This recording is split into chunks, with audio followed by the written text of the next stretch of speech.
IIT Kanpur से Cessna aircraft कृत्रिम बारिश के लिए हुआ टेक ऑफ।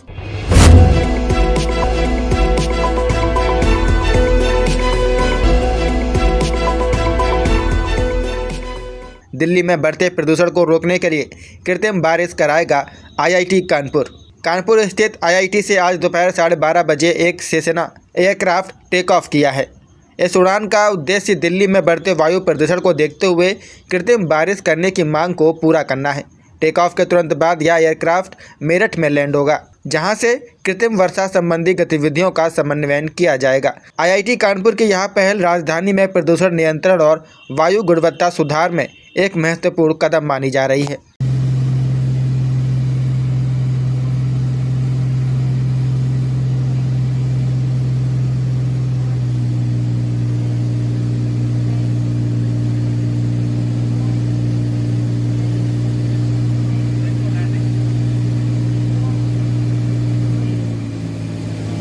Clear to 27.